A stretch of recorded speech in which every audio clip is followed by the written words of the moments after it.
መንግስተ ሰማያት ቀርባለችና ንስሐ ግቡ። ኢየሱስ ያድናል። አሜን። ትንቢተ ኢሳይያስ ምዕራፍ 6 አሜን።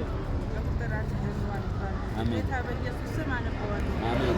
ሶፊያን በቦተጎት ዓመት እግዚአብሔርን በረጅምና ከፍ ባለ ዙፋን ላይ ተቀምጦ አየሁት። የልብሱም ዘርፍ መቅደሱን ሞልቶት ነበር። ሱራፊልም ከእርሱ በላይ ቆሞ ነበር።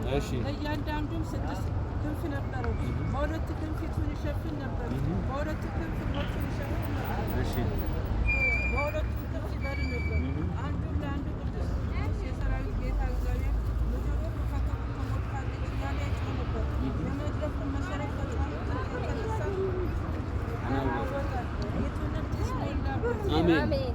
እኔም ከንፈሮቼ የረከሱ ሰው በመሆኔ ከንፈሮቻቸው በረከሱባቸው ሕዝብ መካከል በመቀመጤ ዓይኖቼ የሰራዊት ጌታ ንጉሡን እግዚአብሔርን ስላዩ ጠፍቻለሁና ወዮልኝ አሉ።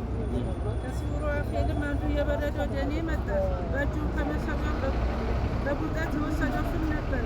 አፌንም ዳሰሰበትና እነሆ ይህ ከንፈሮችን ነክቷል፣ በደልህም ከአንተ ተወገደ፣ ኃጢአትህም ተሰረየልህ አለኝ። ኢየሱስ ጌታ ነው። የጌታን ድምፅ ማንን እልካለሁ? ማንስ የድልን ሐሴት ሰማሁ? እኔም እነሆ እኔን ላከኝ አልሁ። አሜን። እኔን ላከኝ አልሁ። አሜን። ሃሌሉያ። አሜን። እኛን ላከን። አሜን። ኢየሱስ ዓለም ዳርቻ ላከን። ፈቅደን እንላክለን። ክብር ለኢየሱስ ይሁን። ሃሌሉያ። አሜን። ኢየሱስ ጌታ